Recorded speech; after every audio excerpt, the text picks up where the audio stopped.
you cannot use infinity as a factor, because infinity is a mathematical concept, is not a scientific fact. So it doesn't exist basically in science.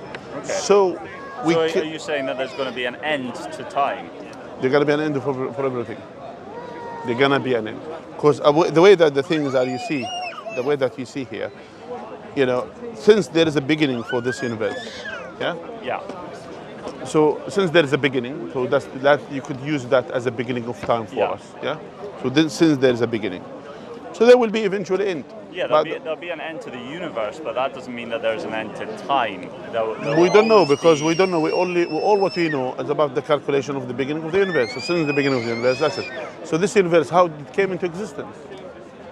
The Big Bang, I think. Okay, the Big Bang came from nothing or came from something? Well, huh? That she was blood. Yeah, okay, alhamdulillah. Okay. Yeah, I mean, I have no explanation for that, and I see how you could say that that was created by a god or whatever caused that. It's either the universe created itself by itself, or it came from nothing, or created by God. Simple as that. What do you think? I honestly don't know. I don't have an opinion on it. There's no. I don't think there's any. We will use anything that's. We will use the scientific analogy.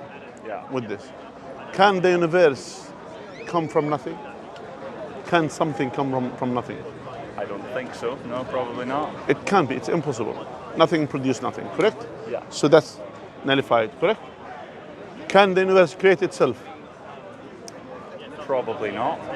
Why? Because it has to pre-exist before existence, correct? So it doesn't work. Or it was created. But how can God come from nothing? We don't say God was always there and will be always there, because it has no limitation.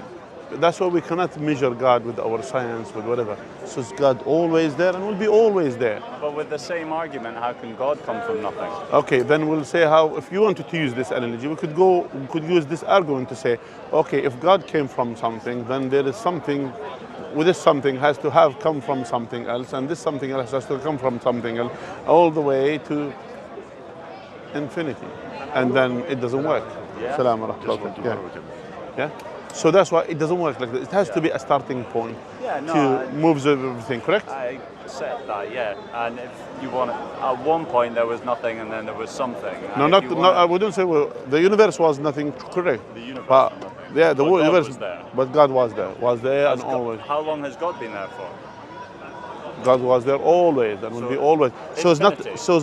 That's why my point is, our concept of science is limited within our universe. That's the concept of science.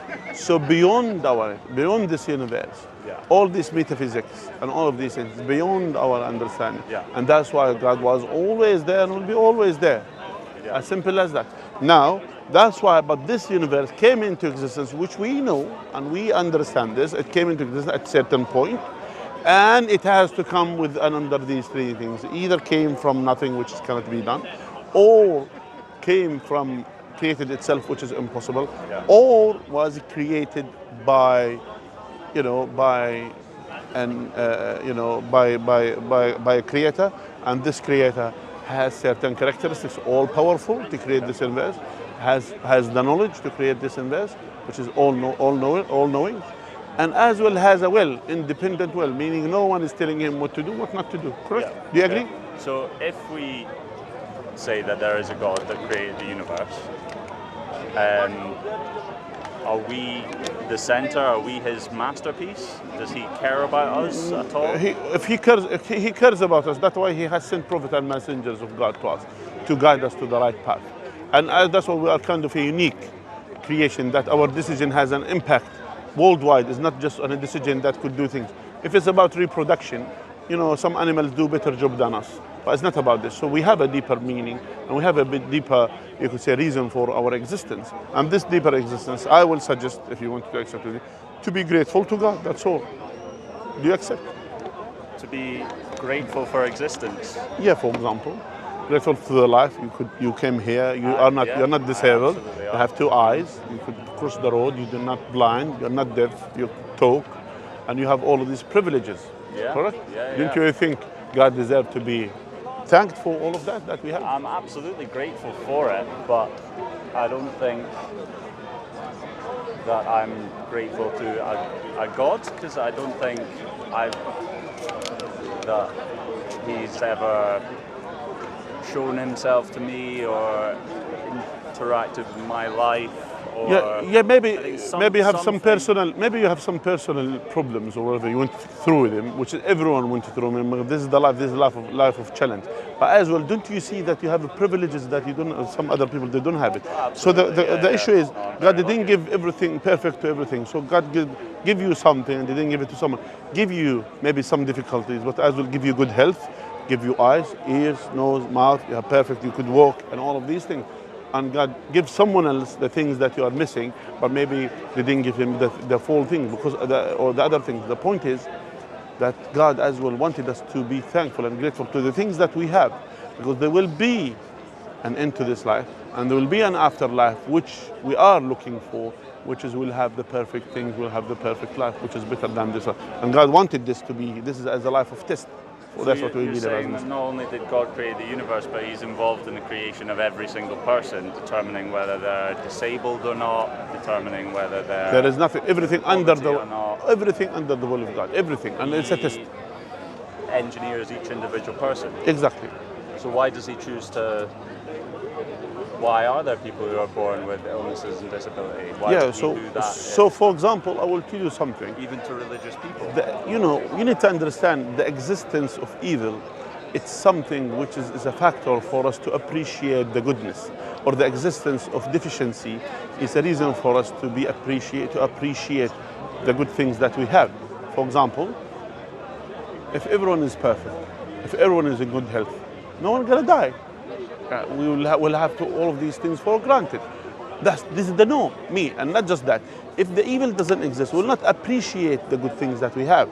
Meaning, how are you going to appreciate the good health that you have if there is no one having a bad health? So God makes disabled people so that we appreciate our good health. Not necessarily those disabled people. This is a test for them, the same as the good health for you is a test for you. So it's a test. Even the good health that you have, you will be questioned about it. The same thing that disability for someone is as well a test for them.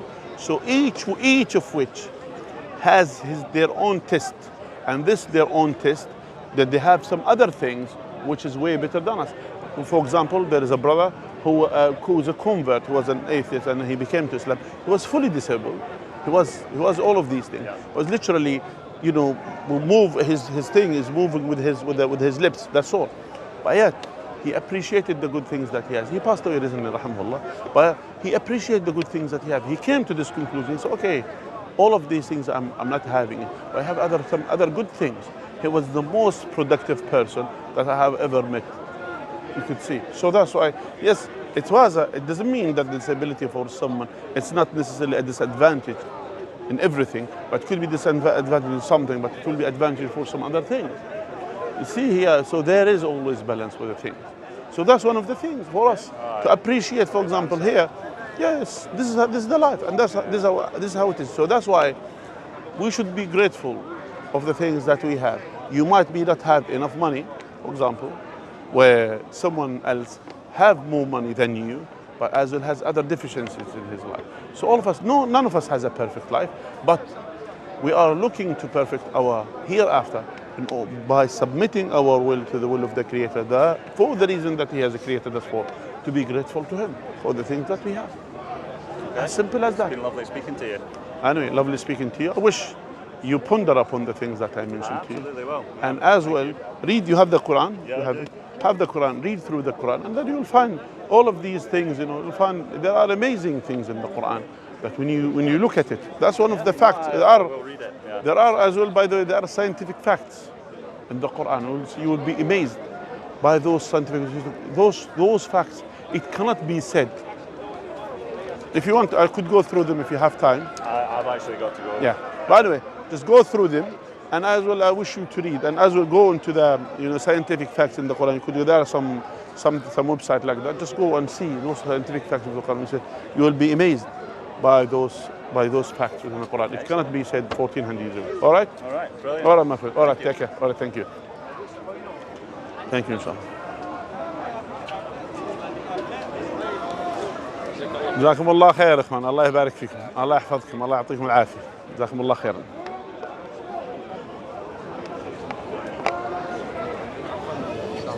السلام ورحمه الله وبركاته، الله يعافيك، كيف الحال؟ هيئة رسمية؟ لا كذا بس. لا والله هكذا احنا دعاة ندعو الى الله. ها؟ امين، الله يحفظكم ربي يا سيدي، جزاك الله خيرا. سلامك الله. انا من الاردن. الله يحييك يا سيدي، جزاك الله خير. سلامك الله يا سيدي. حضرتك؟ بدنا من السعودية. حياك الله يا سيدي. وين السعودية؟ دمام يا سيدي، حياك الله، الله يسعدك، تشرفنا فيك يا سيدي، اهلا وسهلا. الله يعطيك العافية. اكرمك الله. ان شاء الله. اكرمك الله يا سيدي، جزاك الله خير، اكرمك الله.